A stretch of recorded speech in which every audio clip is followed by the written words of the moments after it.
नमस्कार, S news मध्ये आपलं स्वागत। सविस्तर बातम्या पाहण्यापूर्वी पाहूया ठळक घडामोडी। ऐतिहासिक दसरा चौकात शाही थाटात सीमोल्लंघन, राजघराण्यातील सदस्य, विविध क्षेत्रातील मान्यवरांसह करवीरकरांनी लुटलं सोनं।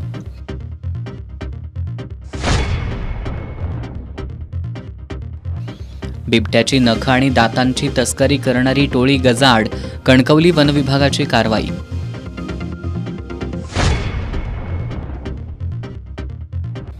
कोल्हापूरचे खासदार शाहू महाराज छत्रपती 1.5 वर्षांपासून दिल्लीतील शासकीय निवासस्थानाच्या प्रतीक्षेत जिल्हा नियोजन समितीमधून निधी मिळण्यातही दुजाभाव होत असल्याचा खासदार शाहू महाराज छत्रपतींचा आरोप। स्वच्छ भारत दिन साजरा करत महापालिकेनं रंकाळा तलाव परिसराची केली स्वच्छता।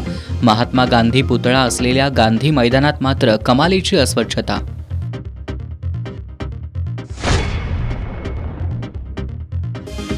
आणि दसऱ्याच्या मुहूर्तावरील खरेदीमुळे बाजारपेठेत उत्साहाचं वातावरण।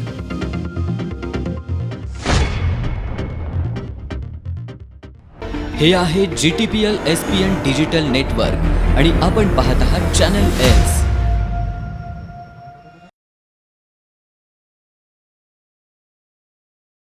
आता वळूयात सविस्तर बातम्यांकडे। आज दसरा। आज करवीर निवासिनी श्री अंबाबाई देवीची रथारूढ, श्री तुळजाभवानी देवीची रथारूढ, दख्खनचा राजा श्री ज्योतिबा देवाची अंबारीमधील सरदारी रूपात, तर कोडोलीच्या श्री अंबाबाई देवीची अश्वारूढ पूजा बांधण्यात आली होती। बिबट्याची नखं आणि दात विक्रीच्या उद्देशानं आलेल्या टोळीला कणकवली वनविभागाच्या पथकानं सापळा रचून जेरबंद केलंय। या टोळीकडून 12 नखं, 4 दात आणि 3 दुचाकी जप्त करण्यात आल्यात। कणकवली वनपरिक्षेत्र अधिकारी SS पाटील यांना वाघाची नखं आणि दात विक्री करण्यासाठी एक टोळी येणार असल्याची गोपनीय माहिती मिळाली होती। या गोपनीय माहितीच्या आधारे कणकवली वनविभागाच्या पथकानं सापळा रचून एक तोतया ग्राहक पाठवत 4 संशयितांना जेरबंद केलं। विजय हळदिवे, कृष्णा त्रेपे, तौफिक सनदी आणि परशुराम बोधले अशी त्यांची नावं आहेत। त्यांच्याकडून बिबट्याची 12 नखं, 4 दात आणि 3 दुचाकी जप्त करण्यात आल्यात। या संशयितांविरोधात वन्यजीव संरक्षण अधिनियम 1972 कलमानुसार गुन्हा दाखल करण्यात आलाय। लोकसभेचं नवं सभागृह अस्तित्वात येऊन 1.5 वर्ष झाली तरी अजूनही खासदार शाहू महाराज छत्रपतींना दिल्लीत शासकीय निवासस्थान मिळालेलं नाही। त्यांनी याबद्दल तीव्र नाराजी व्यक्त केली असून जिल्हा नियोजन समितीमधून होणाऱ्या निधी वाटपात सुद्धा दुजाभाव केला जातोय असा आरोप त्यांनी केलाय। कोल्हापूरचे खासदार शाहू महाराज छत्रपती यांना अजूनही दिल्लीमध्ये शासकीय निवासस्थान मिळालेले नाही। त्यांनी एका कार्यक्रमात बोलताना उघडपणे खंत व्यक्त केली होती। याबाबत पत्रकारांनी विचारणा केली असता त्यांनी ही वस्तुस्थिती असून जी निवासस्थानं आजपर्यंत दाखवण्यात आली ती गैरसोयीची असल्याचं त्यांनी स्पष्ट केलंय। 1.5 वर्षांमध्ये शासकीय निवासस्थान मिळालं नाही, त्याचबरोबर जिल्हा नियोजन समितीमधून होणाऱ्या निधी वाटपात सुद्धा दुजाभाव केला जात असल्यानं खासदार शाहू महाराज छत्रपतींनी भाजपच्या कारभारावरच प्रश्नचिन्ह उपस्थित केलंय। खंत व्यक्त केली नाही, वस्तुस्थिती सांगितली की आता 1.5 वर्ष खासदार होऊन सुद्धा अजून परमनंट रेसिडेन्समध्ये मी तिथं गेलो नाही आहे। किती वाईट आहे खरं आणि त्यांना तात्काळ मिळालेली या ठिकाणी उदाहरण आहेत। मात्र घरं तिथं कुठं अवेलेबल, घरं म्हणण्यापेक्षा जुने फ्लॅट्स वगैरे अवेलेबल आहेत, पण ते अत्यंत गैरसोयीचे आणि लहान होते आणि सगळे पुष्कळ 2-2 वर्ष त्यांनी रिपेअर केली असते तरी काम संपलं नसतं असे त्यांनी ऑफर केले होते। तर त्याच्याऐवजी आता नवीन फ्लॅट देणार आहे, आता लवकरच मिळेल अशी आशा आहे। दरम्यान राष्ट्रीय स्वयंसेवक संघाचे संस्थापक डॉक्टर केशव बळीराम हेडगेवार यांना मरणोत्तर भारतरत्न पुरस्कारानं सन्मानित करण्यात यावं अशी मागणी भाजपकडून पुढे आली आहे। या संदर्भात बोलताना खासदार शाहू महाराज छत्रपतींनी केंद्र सरकारनं भारतरत्न या देशाच्या सर्वोच्च नागरी सन्मानाबद्दल एक धोरण निश्चित करावं अशी मागणी केली आहे। राष्ट्रपिता महात्मा गांधी यांच्या जयंतीनिमित्त आज कोल्हापुरात स्वच्छ भारत दिन उत्साहात साजरा करण्यात आला। या निमित्तानं कोल्हापूर महानगरपालिकेच्या वतीनं संपूर्ण रंकाळा परिसरात महास्वच्छता मोहीम राबवण्यात आली। मोहिमेत सहभागी झालेल्या संघटना, शाळा आणि कर्मचाऱ्यांचा विशेष सत्कार करण्यात आला। राष्ट्रपिता महात्मा गांधी यांच्या जयंतीनिमित्त आज कोल्हापुरात स्वच्छ भारत दिन उत्साहात साजरा करण्यात आला. या निमित्तानं कोल्हापूर महानगरपालिकेच्या वतीनं सकाळी संपूर्ण रंकाळा परिसरात महास्वच्छता मोहीम राबवण्यात आली. प्रशासक के मंजुलक्ष्मी आणि अतिरिक्त आयुक्त रविकांत अडसूळ यांच्या मार्गदर्शनाखाली ही मोहीम राबवण्यात आली. या स्वच्छता मोहिमेत 2 टन कचरा गोळा करण्यात आला. या मोहिमेत वृक्षप्रेमी संस्था, केएमसी कॉलेजचे NCCचे विद्यार्थी, अवनी संस्था, अर्थ वॉरियर्स, शाहू सेना आणि बावडा रेस्क्यू फोर्सच्या सदस्यांनी सहभाग नोंदवून रंकाळा परिसराची स्वच्छता केली. यावेळी महापालिकेच्या प्रबुद्ध भारत हायस्कूल, महाराणा प्रताप हायस्कूल, महात्मा फुले विद्यालय, यशवंतराव चव्हाण विद्यालय, नागोजीराव पाटणकर विद्यालय आणि गुरुदेव विद्यालयामधील विद्यार्थी आणि शिक्षकांनी रंकाळा परिसरात प्रभात फेरी काढून स्वच्छतेबाबत जागृती केली. महापालिकेच्या वतीनं स्वच्छता मोहिमेत सहभागी झालेल्या संघटना, शाळा आणि कर्मचाऱ्यांचा विशेष सत्कार करण्यात आला. यावेळी अतिरिक्त आयुक्त रविकांत अडसूळ यांनी मार्गदर्शन करताना नागरिकांनी आपल्या घरात, दारात आणि परिसरात स्वच्छता ठेवली तर कोल्हापूर शहर स्वच्छ आणि सुंदर राहून सर्वांच्या आरोग्याचा प्रश्न सुटेल असं सांगितलं. यावेळी उपशहर अभियंता महादेव फुलारी, अरुण गुजर, कामगार अधिकारी राम काटकर, नगर सचिव सुनील बिद्रे, इस्टेट ऑफिसर विलास साळुखे, कर निर्धारक आणि संग्राहक सुधाकर चल्लावाड, मुख्य आरोग्य निरीक्षक डॉक्टर विजय पाटील, जयवंत पवार, पर्यावरण अधिकारी समीर व्याघ्रांबरे, प्रशांत पंडत, रत्नाकर जाधव, अरुण गवळी, पद्मल पाटील, प्रमोद बराले, विजय माळी, सचिन पांडव, अमित देशपांडे आणि महापालिकेच्या विविध विभागाकडील अधिकारी आणि कर्मचारी उपस्थित होते. अनेक जण जगण्यासाठी खातात तर काही जण केवळ खाण्यासाठीच जगतात. कोल्हापुरातील साळोखे नगरमधील 75 वर्षांच्या सुशीला जाधव यांचा आहार मात्र आपल्या सगळ्यांनाच आश्चर्यचकित करणारा आहे. सुशीला जाधव यांचा आहार नेमका आहे तरी कसा हे जाणून घेण्याचा प्रयत्न केलाय आमच्या प्रतिनिधी प्रियांका निगवे यांनी. मी अन्न खातच नाही. असं 4 दिवस नाही जेवायचं, 4 दिवसानंतर जेवायचं, नंतर ते सगळं सुटतच गेलं आपोआपच आणि मी फळच खाऊ लागले. दूध केळं खाऊ वाटते, 4 दिवस दूध केळीच खाते, 4 दिवस सफरचंद खाऊ वाटलं सफरचंदच खाते. आता काही खायचंच नाही, आज पाणी पिऊनच राहायचं, 21 दिवस पाणी पिऊन. असं काही मला त्रास वगैरे दवाखाना किंवा काय दुखतं किंवा काय असं काहीच नाही. सगळं व्यवस्थित आहे माझी तब्येत. या आहेत साळुंखे नगरमधील 75 वर्षीय सुशीला जाधव. यांनी गेल्या कित्येक वर्षापासून म्हणजे तब्बल 50 वर्ष झालं त्यांनी अन्नाचा एक कणही खाल्लेला नाही आहे. त्यांचं जेवण म्हणजे फळ आहे. अशा सुशीला जाधव आपल्यासोबत आहेत. प्रथमतः आजी येस न्यूजमध्ये आपलं स्वागत. आणि ही जी सवय तुम्हाला कशी लागली, म्हणजे जेवण न जेवता फक्तच फळं खायची? हो, त्याच्यापासून मला समाधान आहे ना. मला ते थोडं कमी होत गेलं, नंतर मग फळावरच राहू लागले मी. ती माझं 25 वर्षाचं वय होतं तेव्हापासून मी अन्न खातच नाही. असं 4 दिवस नाही जेवायचं, 4 दिवसानंतर जेवायचं, नंतर ते सगळं सुटतच गेलं आपोआपच आणि मी फळच खाऊ लागले. भूक ताण ही मला कळतच नव्हती. खायचं म्हणून मी खायची ती. का तर मला कोणीतरी रागवल, मला काहीतरी झालं तर मला दवाखान्यात नेतील, ही मला भीतीपोटी मी खात होते. बरं, मग आता त्यावेळेचा कुठला प्रसंग आहे का?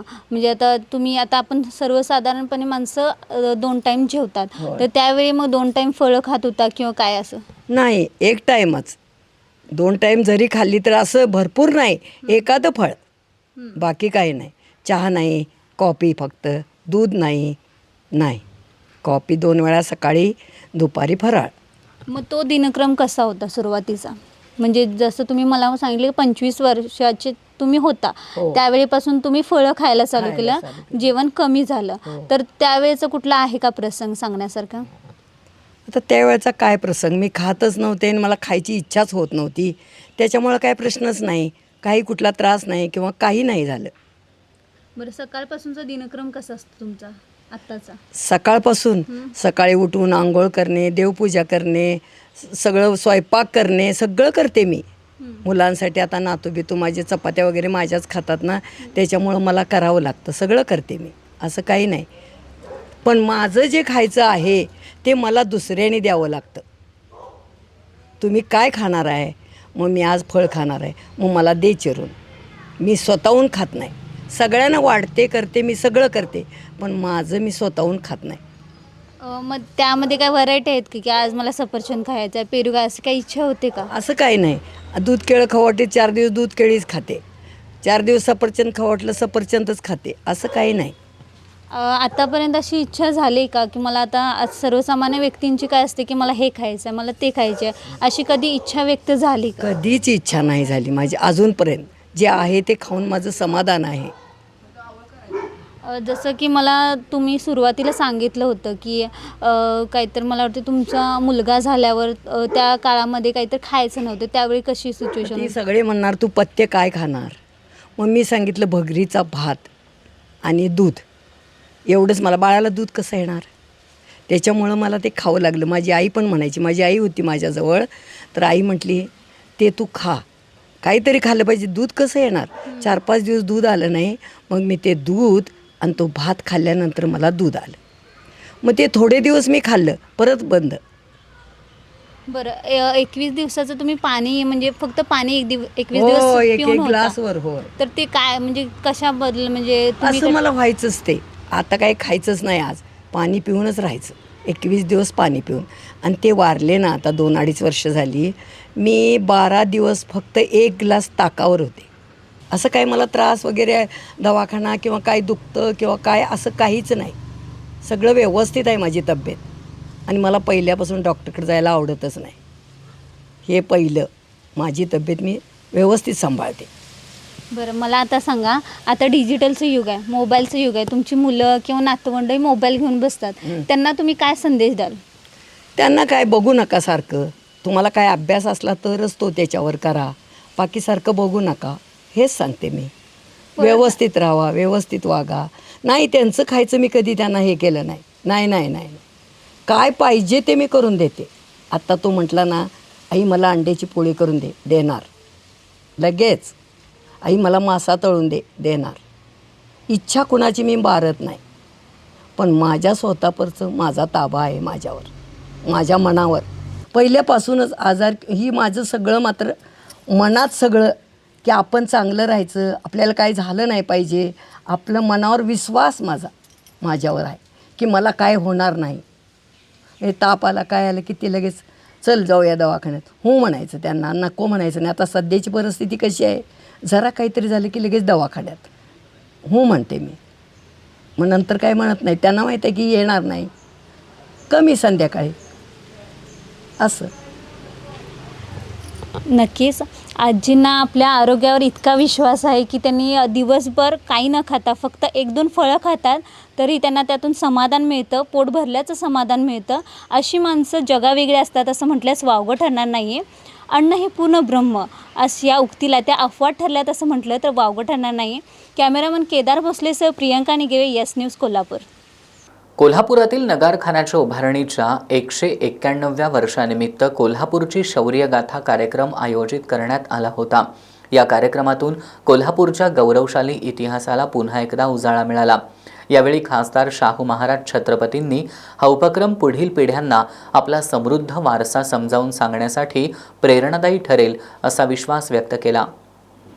कोल्हापूरच्या शाही दसरा महोत्सवाअंतर्गत ऐतिहासिक नगारखान्याला 191 वर्ष पूर्ण झाल्याबद्दल आणि 2 ऑक्टोबर 1834 रोजी हा नगारखाना नागरिकांसाठी खुला करण्यात आल्याबद्दल कोल्हापूरची शौर्यगाथा या विशेष कार्यक्रमाद्वारे कोल्हापूरच्या इतिहासाला उजाळा देण्यात आला. आज विजयादशमीनिमित्त भवानी मंडपातील कमानीला खासदार शाहू महाराज छत्रपती आणि जिल्हाधिकारी अमोल येडगे यांच्या हस्ते तांब्याच्या कलशाचं मंगल तोरण बांधण्यात आलं. हिल रायडर्स ॲडव्हेंचर फाउंडेशनतर्फे गेल्या 40 वर्षांपासून हा उपक्रम राबवण्यात येतोय. कोल्हापूरची शौर्यगाथा या कार्यक्रमात छत्रपती शिवाजी महाराज आणि राजर्षी छत्रपती शाहू महाराज यांच्या कर्तृत्वाचा गौरव करण्यात आलाय. त्यांच्या कार्याची ओळख करून देणारी गीतं आणि नृत्य सादरीकरणांनी उपस्थितांची मनं जिंकली.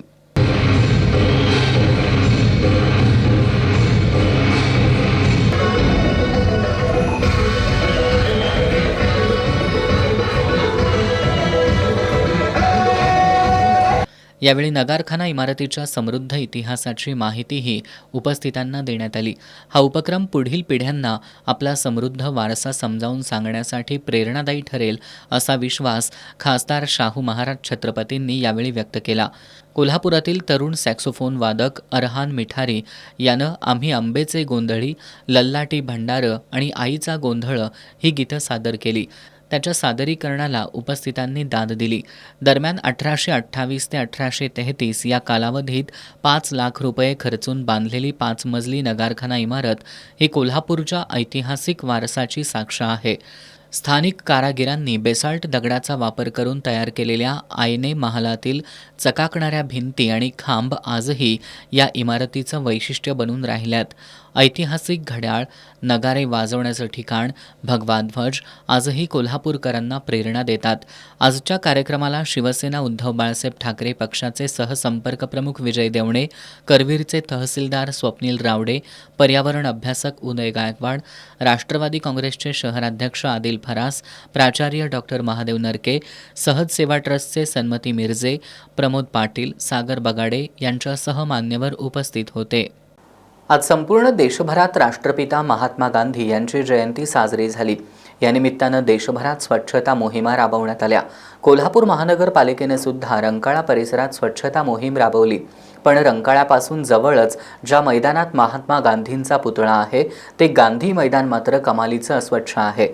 गांधी मैदान परिसराची आजची अवस्था बघून या मैदानाला दिलेलं गांधीजींचं नाव शोभतं का असा सवाल उपस्थित होऊ लागलाय.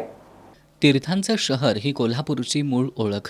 आजचं गांधी मैदान म्हणजेच वरुण तीर्थ. या तीर्थाचं पुढं तळं आणि मैदान झालंय. या मैदानाची आजची स्थिती बघितली तर याला मैदान म्हणणं धाडसाचं ठरेल. या मैदानासाठी मिळालेला निधी कसा कुठं खर्च झाला यावरून गेल्या काही महिन्यांपासून जाहीरपणे आरोप प्रत्यारोप होत आहेत. या सगळ्यामध्ये ज्यांच्या अखत्यारीत हे मैदान आहे ते कोल्हापूर महापालिका प्रशासन काहीच भूमिका घेताना दिसत नाही.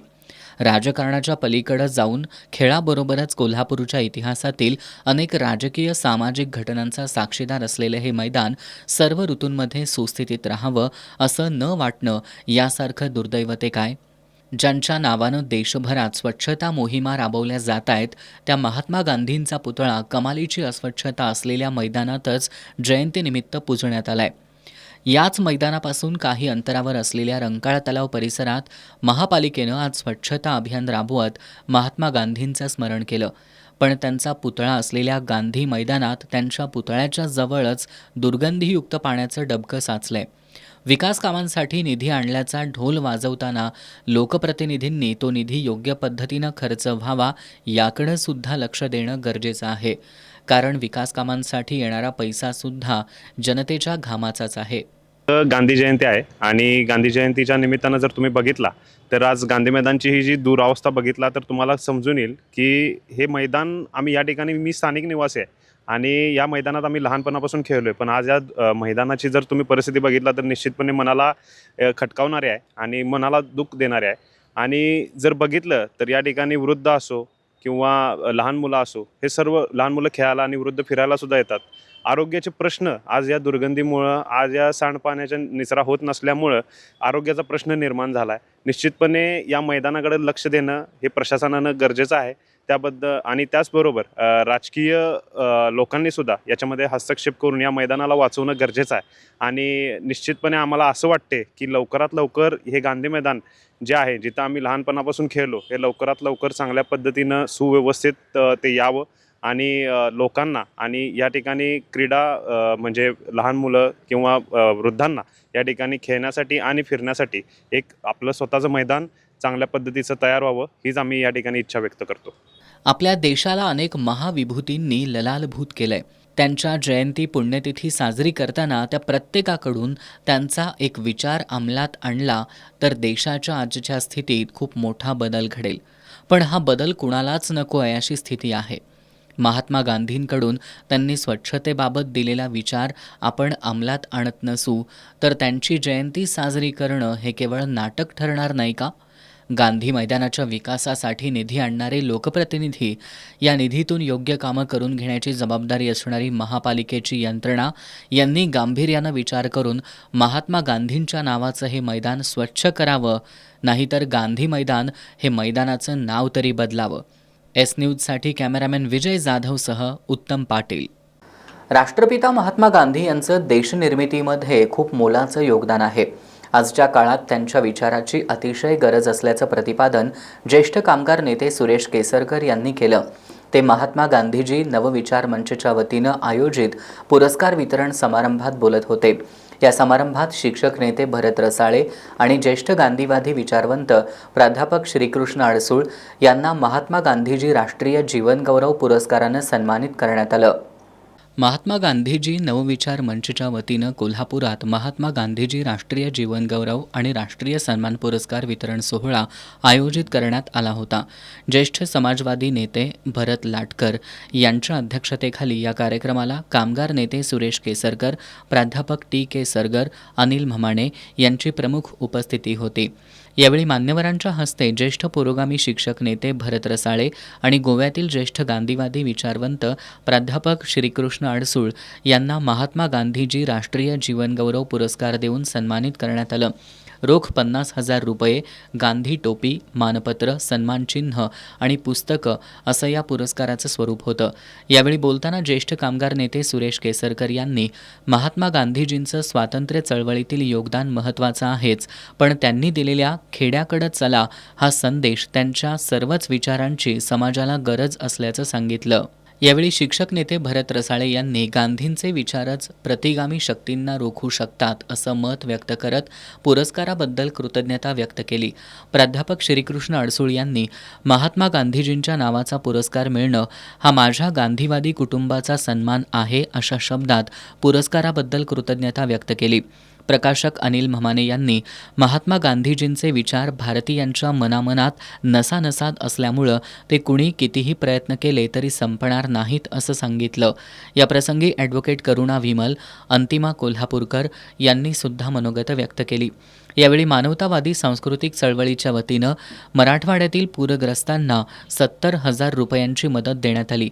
यावेळी प्राध्यापक भाऊसाहेब गोसावी, प्राध्यापक नानासाहेब लिगाडे, विश्वनाथ पाटील, राजेंद्र अहिवळे, काळूराम लांडगे, शंकर पुजारी, श्रीकृष्ण शिंदे, संदीप वानखेडे, डॉक्टर दिगंबर कुलकर्णी, सुखदेव पखाले, दीपक राऊत, सुशांत पाटील, हरिहर खंडारे, सुनंद भामरे, नितीन अहिरे, नरेंद्र पाटील, दशरथ कांबळे आदी उपस्थित होते.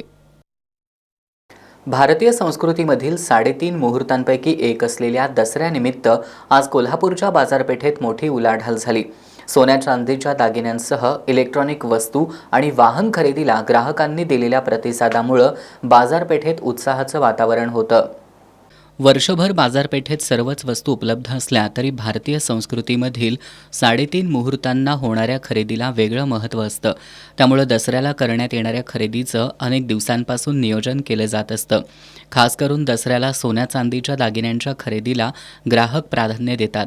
यंदा सोन्या चांदीच्या दरांनी उच्चांकी पातळी गाठली तरी सोन्या चांदीच्या दागिन्यांच्या खरेदीसाठी सराफी दुकानांमध्ये गर्दी दिसून आली.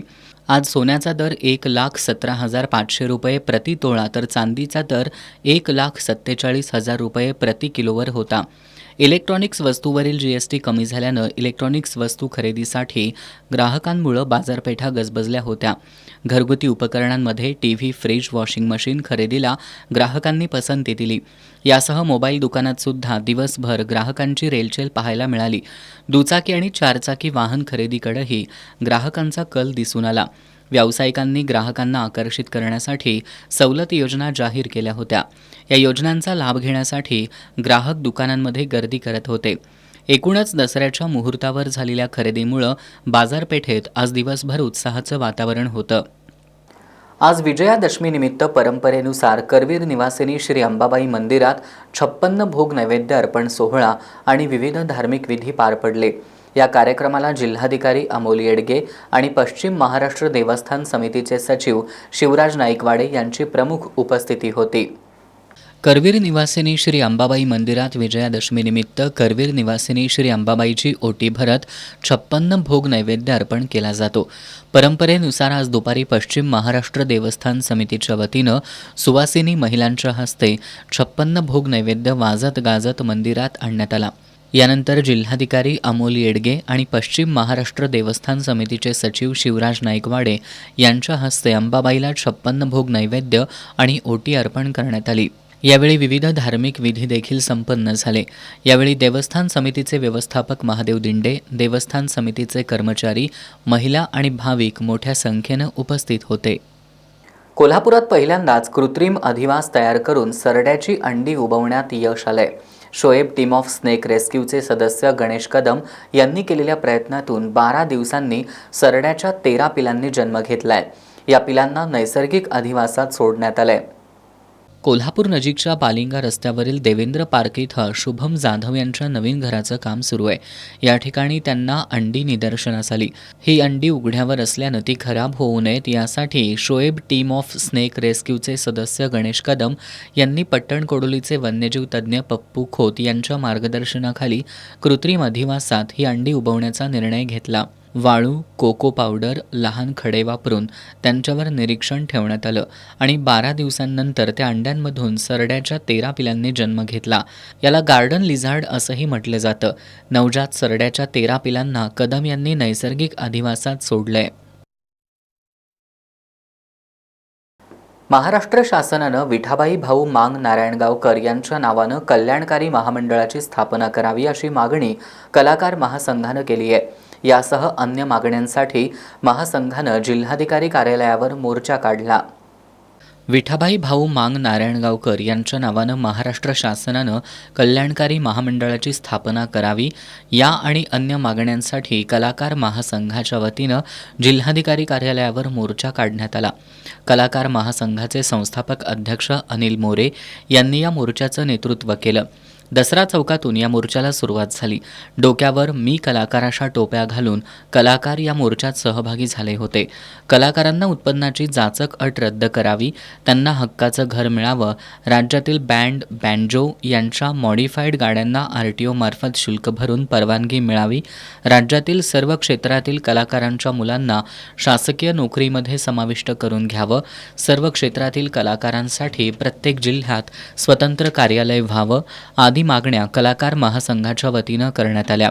या मोर्चात आनंद हाबळे, सुरेश साठे, बाळासाहेब गोरे, रामचंद्र जाधव यांच्यासह कलाकार सहभागी झाले होते. महात्मा गांधीजींनी केवळ भारताच्या स्वातंत्र्य लढ्यालाच नव्हे तर जगभरातील अनेक देशातल्या चळवळींना अहिंसेचं बळ दिलं. त्यांच्या विचारांनी नेल्सन मंडेला, मार्टिन ल्यूथर किंग यांच्यासारख्या नेत्यांनाही प्रेरणा मिळाली असं प्रतिपादन ज्येष्ठ विधिज्ञ ॲडव्होकेट धनंजय पठाडे यांनी केलं. ते राष्ट्रपिता महात्मा गांधीजींच्या पापाची तिकटी इथल्या पुतळ्याजवळ आयोजित अभिवादन कार्यक्रमात बोलत होते. जयंतीनिमित्त आज कोल्हापुरातील पापाची तिकटी इथल्या पुतळ्याजवळ राष्ट्रपिता महात्मा गांधी यांना अभिवादन करण्यात आलं. ज्येष्ठ विधिज्ञ ॲडव्होकेट धनंजय पठाडे यांच्या हस्ते गांधीजींच्या पुतळ्याला पुष्पहार अर्पण करून अभिवादन करण्यात आलं. यावेळी बोलताना ॲडव्होकेट पठाडे यांनी सत्य, अहिंसेची शिकवण देणारे आणि सत्याग्रहाच्या मार्गानं देशाला स्वातंत्र्य मिळवून देणारे राष्ट्रपिता महात्मा गांधी भारतीयांचे खरे प्रेरणास्रोत असल्याचं सांगितलं. महात्मा गांधीजींनी भारताबरोबरच जगभरातील अनेक देशांमधील विधायक चळवळींना अहिंसेचं बळ दिलंय असंही ॲडव्होकेट पठाडे यांनी नमूद केलं. महात्माजींच्या जन्मदिनानिमित्त त्यांनी अंगीकारलेल्या जीवनमूल्यांचं आपल्या जीवनात आचरण करण्याचा प्रयत्न करूया असं आवाहनही त्यांनी केलं. यावेळी अमोल कुरणे, शेखर पोवार, सतीश बाचणीकर, ज्ञानेश्वर मोहिते, JB अत्तार, संभाजी चौगुले, पंडितराव चौगुले आदी मान्यवर उपस्थित होते. कोल्हापुरातील उत्तरेश्वर पेठेतील श्री अष्टविनायक तरुण मंडळाच्या वतीनं दुर्गामातेची प्रतिष्ठापना करण्यात आली आहे. बुधवारी रात्री माजी आमदार ऋतुराज पाटील यांनी मंडळाला भेट देऊन दुर्गामातेचं दर्शन घेतलं. यावेळी त्यांच्या हस्ते दुर्गामातेची आरती करण्यात आली. कोल्हापुरातील उत्तरेश्वर पेठेतील श्री अष्टविनायक तरुण मंडळाच्या वतीनं गेल्या 32 वर्षांपासून दुर्गामातेची प्रतिष्ठापना करण्यात येते. यंदाही त्यांनी दुर्गामातेची प्रतिष्ठापना केली आहे. बुधवारी माजी आमदार ऋतुराज पाटील यांनी मंडळाला भेट देत दुर्गामातेचं दर्शन घेतलं. यावेळी त्यांच्या हस्ते दुर्गा मातेची आरती करण्यात आली. नवरात्रोत्सवानिमित्त मंडळाच्या वतीनं होम मिनिस्टर कार्यक्रमही आयोजित करण्यात आला होता. यावेळी माजी नगरसेवक प्रताप जाधव, मंडळाचे अध्यक्ष रामचंद्र सावंत, उपाध्यक्ष शिवतेज सावंत, सचिव इंद्रजित पाटील, शुभम यादव, योगेश भोसले, अक्षय भोसले, विशाल भोसले, अविनाश सावंत, अनिकेत यादव, निलेश आयरेकर, धनंजय गायकवाड, किशोर पाटील, शिरीष पुरोहित यांच्यासह भागातील नागरिक उपस्थित होते. कोल्हापुरातील कावळा नाका परिसरातील दुर्गामाता मंदिरात दरवर्षीप्रमाणे नवरात्रोत्सव उत्साहात साजरा करण्यात आला. बुधवारी रात्री इथं काँग्रेसचे विधान परिषदेतील गटनेते आमदार सतेज पाटील यांच्या हस्ते देवीची आरती करण्यात आली. यावेळी माजी आमदार राजूबाबा आवळे, प्रवीण पुजारी, विनोद पुजारी, युवराज पाटील, अख्तर इनामदार, कार्तिक पाटील, अभिजित माळी, पवन पुजारी आदी मान्यवर उपस्थित होते. राधानगरी ग्रामीण रुग्णालयात महात्मा गांधी जयंती आणि माजी पंतप्रधान लालबहादूर शास्त्री जयंतीनिमित्त त्यांच्या स्मृतींना अभिवादन करत ग्रामीण रुग्णालय परिसराची स्वच्छता करण्यात आली. यावेळी ग्रामीण रुग्णालयाचे प्रभारी वैद्यकीय अधीक्षक डॉक्टर गणपती गवळी, रंजना लोहार, पंढरी खांडेकर, DR पाटील, सुजाता पाटील यांच्यासह अधिकारी आणि कर्मचारी उपस्थित होते. विजयादशमी दिवशी करवीर निवासिनी श्री अंबाबाईची पालखी सायंकाळी पंचगंगा नदीवर जाते. या पार्श्वभूमीवर पंचगंगा नदीवरील महादेव मंदिर मंडप घालण्यासाठी मंडप व्यावसायिक आणि त्यांचे कामगार पंचगंगा नदीवर गेले होते. मंडप उभारणीचं काम सुरू असताना नदीकाठावर लावलेला टेम्पो अचानक नदीकाठावर कोसळला. यावेळी तात्काळ मंडप व्यावसायिकांनी क्रेनच्या सहाय्यानं टेम्पो बाहेर काढला. सुदैवानं यात कोणतीही जीवितहानी झाली नाही. शारदीय नवरात्रोत्सवाच्या पार्श्वभूमीवर कोल्हापुरातील करवीर निवासिनी श्री अंबाबाई मंदिरात सुरक्षेसाठी यावर्षी प्रथमच AI तंत्रज्ञानाचा वापर करण्यात आलाय. AI तंत्रज्ञानामुळे श्री अंबाबाई मंदिरात चोरीच्या उद्देशानं आलेल्या 15 संशयितांना टिपण्यात यश आलंय, तर गर्दीत हरवलेल्यांना देखील याचा आधार मिळालाय. करवीर निवासिनी श्री अंबाबाईच्या दर्शनासाठी देशभरातून लाखो भाविक कोल्हापुरात येत असतात. याच गर्दीचा फायदा घेत चोरटे महिलांच्या गळ्यातील सोन्या चांदीचे दागिने, मौल्यवान वस्तू, पर्स आणि मोबाईल हातोहात लांबवत असल्याचा प्रकार मागील अनेक वर्षांपासून नवरात्रोत्सव काळात सातत्यानं सुरू होता.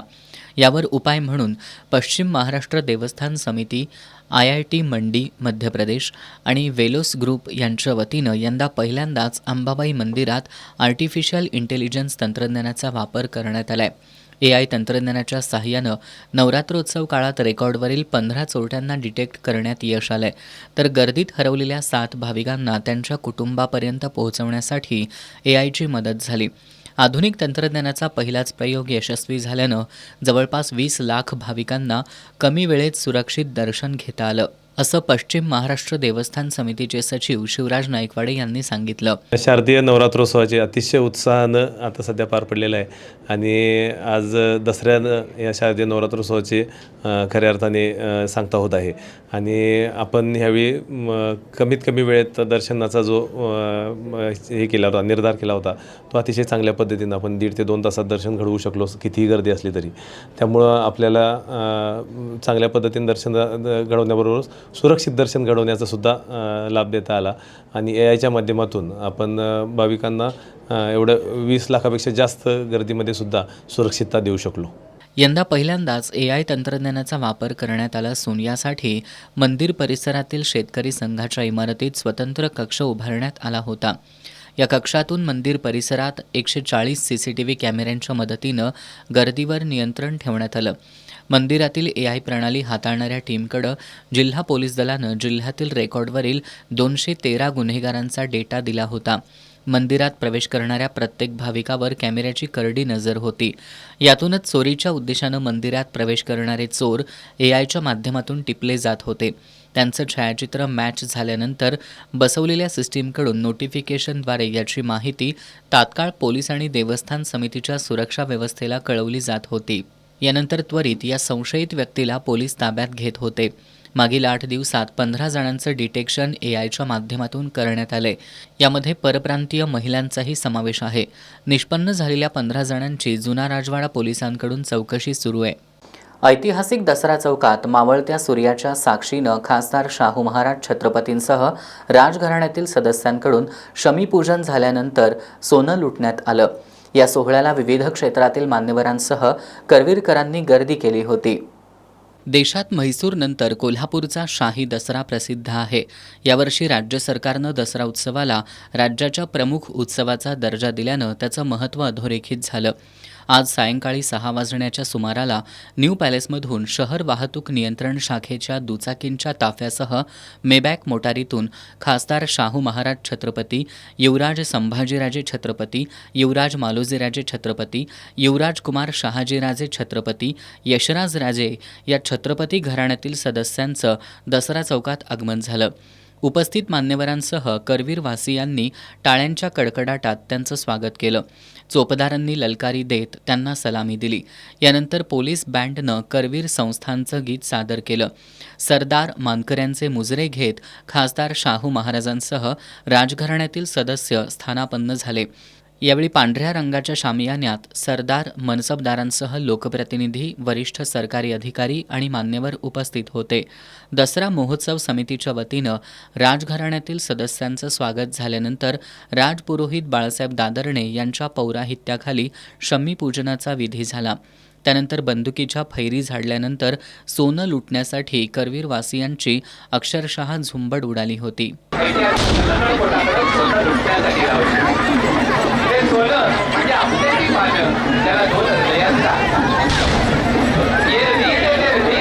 लुटलेलं सोनं घेऊन राजघराण्यातील सदस्यांना देण्यासाठी नागरिकांनी मोठी गर्दी केली होती. शाही सीमोल्लंघन सोहळ्यामध्ये सोनं घ्या सोन्यासारखं राहा अशा एकमेकांना शुभेच्छा देत नागरिकांनी हा उत्सव साजरा केला. हा ऐतिहासिक सोहळा संपन्न झाल्यानंतर मेबॅक मोटारीनं राजघराण्यातील सदस्य दसरा चौकातून बाहेर पडत असताना त्यांनी लोकांकडून सोनं स्वीकारलं. या सोहळ्याच्या निमित्तानं भवानी मंडप ते दसरा चौक या मार्गावर देवीच्या पालख्यांसोबत राजेशाही मिरवणुकीनं कोल्हापूरच्या लोकसंस्कृतीचं दर्शन घडलं. मिरवणूक मार्गावर दोन्ही बाजूंनी पुष्पवृष्टी करण्यात आली. सीमोल्लंघनावेळी पालकमंत्री प्रकाश आंबेडकर, वैद्यकीय शिक्षण मंत्री हसन मुश्रीफ, विधान परिषदेतील काँग्रेसचे गटनेते आमदार सतेज पाटील, आमदार जयंत आसगावकर, आमदार राहुल आवाडे, आमदार अशोकराव माने, जिल्हाधिकारी अमोल येडगे, महापालिका प्रशासक के मंजुलक्ष्मी, पोलीस अधीक्षक योगेश कुमार गुप्ता, जिल्हा परिषदेचे मुख्य कार्यकारी अधिकारी कार्तिकेयन एस, कुलगुरू doctor DT. Shirke, DY. Patil ग्रुपचे अध्यक्ष डॉक्टर संजय डी. पाटील यांच्यासह सरदार, इनामदार घराण्यातील प्रमुख मानकऱ्यांसह सरकारी अधिकारी आणि करवीरकर मोठ्या संख्येनं उपस्थित होते. श्री क्षेत्र ज्योतिबा डोंगरावर दसरा सण मोठ्या धार्मिक उत्साहात पार पडला. सायंकाळी महाघंटेचा नाद करून पालखी सोहळ्याला प्रारंभ झाला. शमीच्या पानांचे विधिवत पूजन होताच स्थानिक पुजारी आणि भाविकांनी सोनं लुटलं. विजयादशमी दसरा सणानिमित्त दख्खनचा राजा श्री ज्योतिबाची आज अंबारीमध्ये बसलेल्या सरदारी रूपात सालंकृत बैठी पूजा बांधण्यात आली होती. विजयादशमीनिमित्त ज्योतिबा मंदिरात पहाटे 3 वाजता महाघंटेचा नाद करून मंदिराचे दरवाजे उघडण्यात आले. पहाटे 4 ते 5 या वेळेत ज्योतिबा मूर्तीची पाद्यपूजा, मुखमार्जन, काकड आरती झाली. त्यानंतर पहाटे 5 ते 6 या वेळेत ज्योतिबाचा पंचामृत महाअभिषेक विधी झाला. धार्मिक विधी संपन्न झाल्यानंतर सायंकाळी 5:30 वाजता महाघंटेचा नाद करून पालखी सोहळ्याला प्रारंभ झाला. उंट, घोडे, वाजंत्री, देवसेवक, श्रींचे पुजारी या लवाजम्यासह सीमोल्लंघनासाठी दक्षिण दरवाजाकडे पालखी सोहळा मार्गस्थ झाला. पालखी मार्गावर आकर्षक रोषणाई करण्यात आली होती. सनई चौघडे, पारंपरिक वाद्यांच्या गजरात पालखी दक्षिण दरवाजातील विजयलिंगाच्या ठिकाणी विराजमान झाली. शमीच्या पानांचं विधिवत पूजन होताच स्थानिक पुजारी आणि भाविकांनी सोनं लुटण्यासाठी मोठी गर्दी केली होती. यमघंट आणि निशिगंध राक्षसाचा त्रिशूल मारून प्रतिकात्मक वध करण्याचा विधी झाला. स्थानिक पुजारी आणि भाविकांनी आपट्याची पानं देत देवदेवतांना अर्पण केली. रात्री 9:30 वाजता श्री ज्योतिबा देवाची पालखी सदरेवर विराजमान झाली. रात्री 10:30 वाजता तोफेची सलामी देऊन पालखी सोहळ्याची सांगता झाली. आज ज्योतिबाचं दर्शन घेण्यासाठी आणि सोनं लुटण्यासाठी भाविकांनी मंदिर परिसरात मोठी गर्दी केली होती. कोल्हापुरातील लक्षतीर्थ वसाहतीमधील राजप्रेमी ग्रुपच्या वतीनं खंडेनवमी दिवशी अश्वपूजन करून अश्वांची वाजत गाजत मिरवणूक काढण्यात आली. पंचगंगा नदीपासून निघालेल्या या मिरवणुकीची लक्षतीर्थ वसाहतीमध्ये आल्यावर सांगता करण्यात आली. कोल्हापुरातील लक्षतीर्थ वसाहतीमधील राजप्रेमी ग्रुपनं खंडे नवमीला घोड्यांना सजवून त्यांची मिरवणूक काढण्याची प्रथा गेल्या 10 वर्षांपासून जपली आहे. यावर्षीसुद्धा पंचगंगा नदीघाटावर घोड्यांना स्वच्छ धुवून त्यांची पूजा करण्यात आली. त्यानंतर त्यांना सजवून पंचगंगा नदीघाट ते लक्षतीर्थ वसाहतीपर्यंत त्यांची मिरवणूक काढण्यात आली. या मिरवणुकीत घोड्यांचा आकर्षक नृत्याविष्कार बघायला मिळाला. मिरवणूक मार्गावरील श्री देवी किडकाडीच्या मंदिरासमोर नतमस्तक होत घोड्यांनी देवीचं दर्शन घेतलं. जावेद बागवान, आसिफ बागवान, हेमंत वडणगेकर, सूरज वागरे यांनी या मिरवणुकीसाठी परिश्रम घेतले. राजप्रेमी ग्रुपची घोड्यांबद्दल कृतज्ञता व्यक्त करण्याची ही प्रथा अलीकडच्या काळातील असली तरी ती वैशिष्ट्यपूर्ण आहे. शिवप्रतिष्ठान हिंदुस्थानच्या वतीनं नवरात्रोत्सव काळात दररोज कोल्हापूर शहराच्या विविध भागांमध्ये सकाळच्या वेळेत दुर्गामाता दौडचं आयोजन करण्यात येत होतं. आज विजयादशमीनिमित्त छत्रपती शिवाजी महाराज चौकापासून महादौड आयोजित करण्यात आली होती. नवरात्रोत्सव काळात शिवप्रतिष्ठान हिंदुस्थानच्या वतीनं देव, देश आणि धर्मरक्षणासाठी दुर्गामाता दौडचं आयोजन करण्यात येतं. शिवप्रतिष्ठान कोल्हापूर शहरच्या वतीनं घटस्थापनेपासून शहराच्या विविध भागांमध्ये दररोज सकाळी दौड आयोजित करण्यात येत होती. आज विजयादशमीनिमित्त महादौड आयोजित करण्यात आली होती. छत्रपती शिवाजी महाराज चौकात छत्रपती शिवरायांच्या प्रतिमेचं आणि शस्त्रांचं पूजन करून महादौडीचा प्रारंभ करण्यात आला. करवीर नगर वाचन मंदिर, बिंदू चौक, अयोध्या टॉकीज, घिसाड गल्ली, शनिवार पेठ, कुंभार गल्ली, पापाची तिकटी, माळकर तिकटी, गंजी गल्ली या मार्गावरून ही दौड काढण्यात आली. भगवा ध्वज, त्यानंतर शस्त्रपथक, अश्वारूढ धारकरी, माता भगिनी आणि शिवशंभू भक्त अशा क्रमानं निघालेल्या या महादौडीची ध्येयमंत्र आणि भारतमातेच्या संरक्षणाची शपथ घेऊन सांगता करण्यात आली. आजच्या महादौडीमध्ये शिवप्रतिष्ठानचे शहर कार्यवाह आशिष लोखंडे, प्रसाद खोत, गोवर्धन समगे, अनिश यादव, आशिष पाटील, नितीन काळे, विपुल मस्कर, निलेश पाटील आदी सहभागी झाले होते. राधानगरी शहरासह तालुक्यात पारंपरिक प्रथांसह विविध उपक्रमांनी दसरा सण साजरा करण्यात आला. रावण दहन, बैलगाडी, घोडागाडी शर्यती आणि पारंपरिक खेळांना चांगला प्रतिसाद मिळाला. राधानगरी तालुक्यातील गावागावात प्रथेप्रमाणे दसरा सण विविध धार्मिक आणि पारंपरिक उपक्रमांनी साजरा करण्यात आला. राधानगरीतील मुख्य रस्त्यावर आयोजित बैलगाडी, घोडागाडी शर्यतीमुळं बाजारपेठेला जत्रेचं स्वरूप आलं होतं. ग्रामदेवता अंबाबाई, नवीपेठ अंबाबाई, ज्योतिबा, लिंगोबा या देवतांच्या पालख्या हत्ती महलातून रवाना होऊन नगर प्रदक्षिणा करून दसरा चौकात हजर झाल्या. त्यानंतर सरपंच, पोलीस पाटील, मानकरी यांच्या उपस्थितीत शमीचं पूजन करण्यात येऊन सोनं लुटण्याचा आणि रावण दहनाचा कार्यक्रम झाला. यावेळी 12 वाडीतील गावकरी उपस्थित होते. कसबा तारळे इथं संयुक्त शिवजयंती उत्सव समितीमार्फत दुर्गादेवी उत्सव 9 दिवस विविध उपक्रमांनी साजरा झाला. आज विजयादशमी दिवशी महाराष्ट्राच्या संस्कृतीवर आधारित वेशभूषा सादर करण्यात आल्या.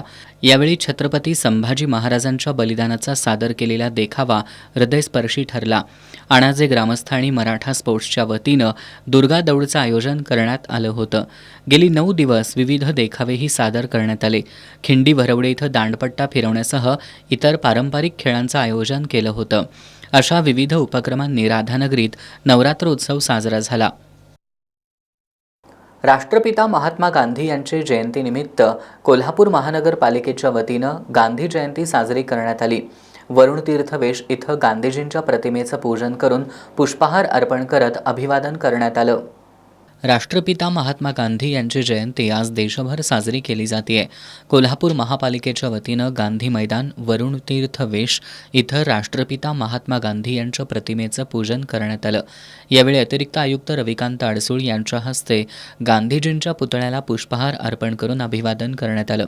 यावेळी सहाय्यक आयुक्त उज्ज्वला शिंदे, उपशहर अभियंता महादेव फुलारी, कनिष्ठ अभियंता Akshay Atkar, surveyor Shyam Shete, comrade Chandrakant Yadav, comrade Dilip Powar यांच्यासह महापालिकेचे अधिकारी, कर्मचारी आणि परिसरातील नागरिक उपस्थित होते. शेवटी पुन्हा एक नजर आजच्या ठळक घडामोडींवर. ऐतिहासिक दसरा चौकात शाही थाटात सीमोल्लंघन, राजघराण्यातील सदस्य, विविध क्षेत्रातील मान्यवरांसह करवीरकरांनी लुटलं सोनं.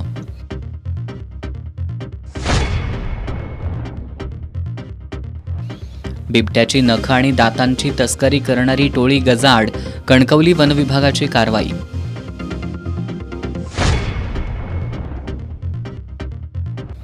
कोल्हापूरचे खासदार शाहू महाराज छत्रपती 1.5 वर्षांपासून दिल्लीतील शासकीय निवासस्थानाच्या प्रतीक्षेत जिल्हा नियोजन समितीमधून निधी मिळण्यातही दुजाभाव होत असल्याचा खासदार शाहू महाराज छत्रपतींचा आरोप. स्वच्छ भारत दिन साजरा करत महापालिकेनं रंकाळा तलाव परिसराची केली स्वच्छता. महात्मा गांधी पुतळा असलेल्या गांधी मैदानात मात्र कमालीची अस्वच्छता.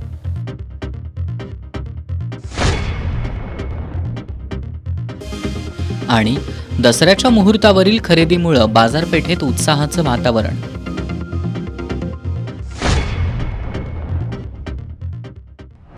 बातम्यांच्या ताज्या अपडेट्ससाठी एस न्यूज कोल्हापूर या आमच्या वेबसाईटला भेट द्या. त्याचबरोबर एस न्यूज कोल्हापूर हे यूट्यूब चॅनल सबस्क्राईब करा. याबरोबरच आजचं बातमीपत्र संपलं. नमस्कार.